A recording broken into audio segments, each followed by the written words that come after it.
Welcome everybody, thanks for joining me today. This is Jared, RedRacer video. Today we are talking about methanol injection.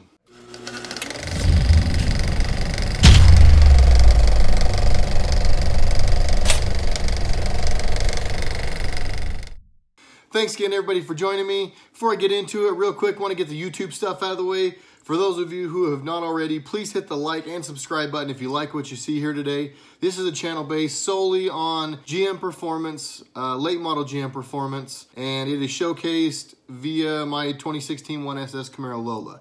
But getting into what today's video is about, today we are here talking about methanol injection. There's a lot of misconceptions about methanol injection, and I'm not saying that it's amazing and that there's no downsides to it. You know, guys know I'm realistic. If you've watched my videos before, I get into the pros, the cons. I'm realistic about everything, and then I voice my opinion. So getting into it, we'll start with the cons, okay? So I know there's a lot of people that feel like the methanol injection can be scary, that it gives another point of failure, which theoretically, yes, that is true. There is a pump, and you know, in the event that it failed, it could cause some pretty big problems. Today's cars are pretty advanced. The car should, within reason, do something to prevent damage. But if somebody just got in there, put their foot to the floor and couldn't feel and see that the methanol injection wasn't working and just kept going, could they hurt their car? Yes. Things do happen fast, especially at, 7,000 RPM. So I'm not saying that you couldn't have a failure that would happen so fast that it wouldn't cause a failure. I'm not saying that couldn't happen. It could. And I'm sure that it has happened to some. Stuff happens when you're building these cars at these power levels and getting things where, they're 700, 800, 900 wheel horsepower. Going into it, you're dancing with the devil a little bit. So, if you have failures, you can't totally freak out. But so your pump is basically like an injector, so to speak. It's not the injector. There's a jet, there's a nozzle that sprays into the elbow. But the pump is kind of, in a sense, injecting. Your engine has 8 injectors already. So one of those injectors stops operating the way it's supposed to, things could go bad very quickly. So yeah, adding methanol is another point where things could fail. But the guys that are singing that song are also the guys who are making twice the design limit through their stock bottom end engines, or a lot of guys who are on the jagged edge of injector duty cycle that tune them to run 100+%. So yeah, I get it. It could happen. Okay. It's there, it's another complexity, it's an expense when you're building, whatever it might be.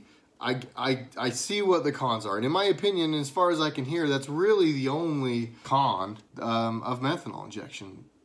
And in the comments, please, guys, below, if I'm missing something or if there's something that makes the argument maybe, lean a little more the other way, then by all means say it. But that as far as my understanding and in my decision process, that is what I consider to be the methanol injection con.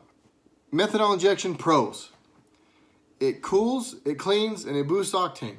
So you can run pump gas, which here in Utah, the best I can get is 91 octane.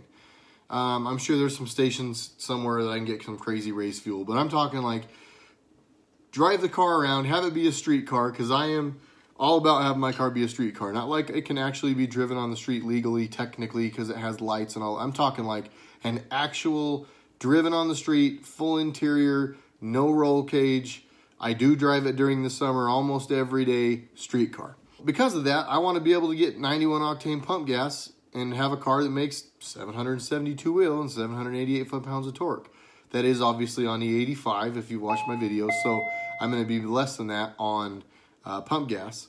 I don't know how much less, probably 40-ish, maybe 40 to 50 horse less, maybe a little less than that. I want to be able to go to the pump it gas, drive the car, and that's what methanol gives you. It gives you the increased octane you need to make that horsepower safely. You could not go make, I'm going to put twin turbos on my car and we're going to go make 900 wheel. I couldn't go make that horsepower confidently on pump gas 91 without supplementing octane and doing things like that. And that's why E85 is becoming so big, because E85 kind of does the same thing. E85 burns much cooler, so your inlet temperatures aren't as big of a problem.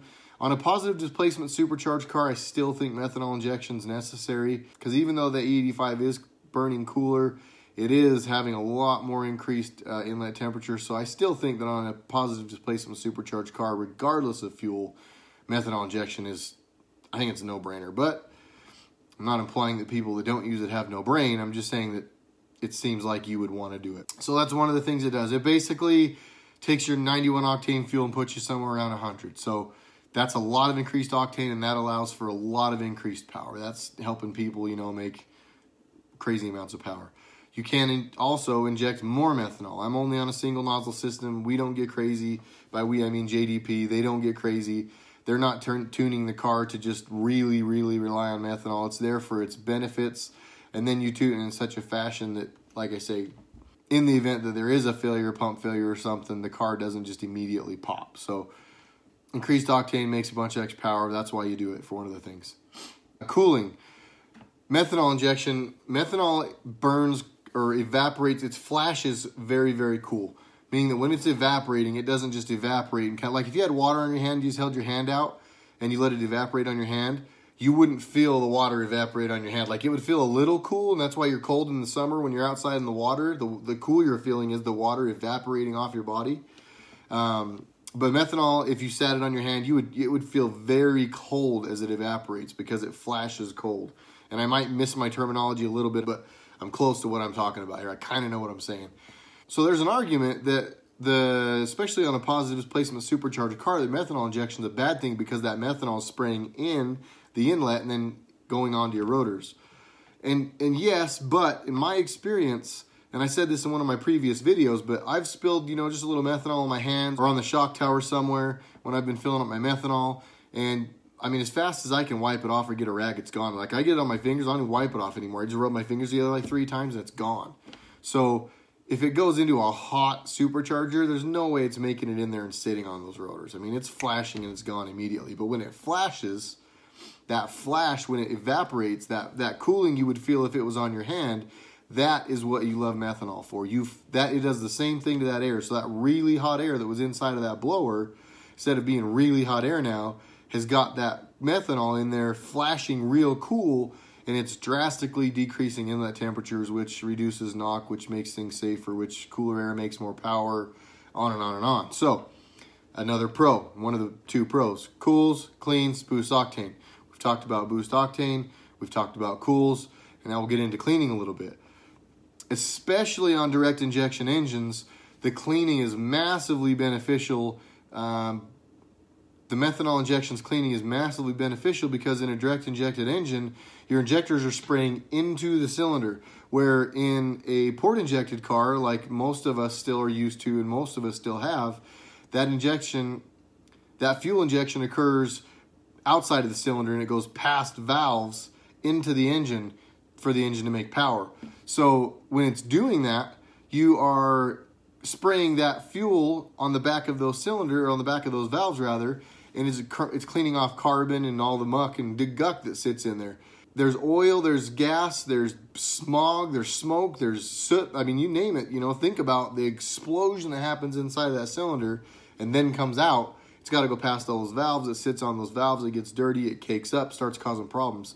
I've seen some pretty ugly valves on cars with like 10,000 miles on them. So having methanol spray on the back of the valves is hugely beneficial.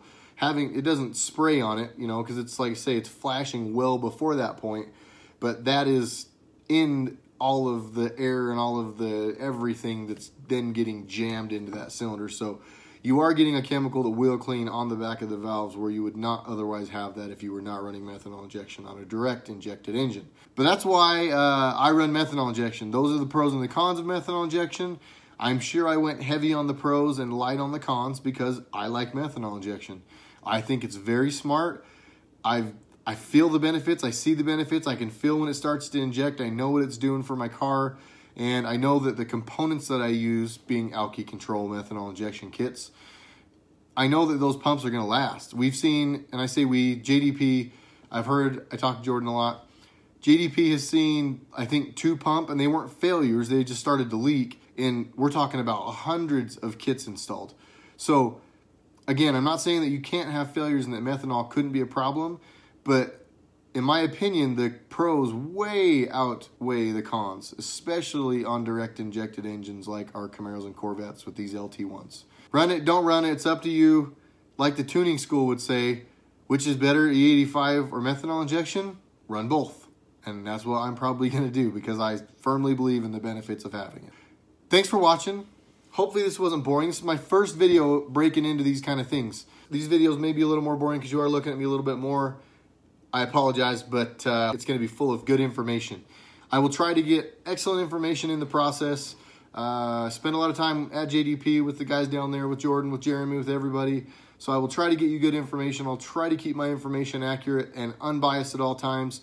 In the comments, if there's anything I say that is false, it is not intentional, please call me on it. I don't care. I am not too proud to say that I was wrong. Like, subscribe. If you like the content, please hit like. It helps me immensely. And subscribe. Share this with your friends. Thanks for watching this RedRacer video on methanol injection. We'll see you guys on the next one. Jared, RedRacer video. Thanks again.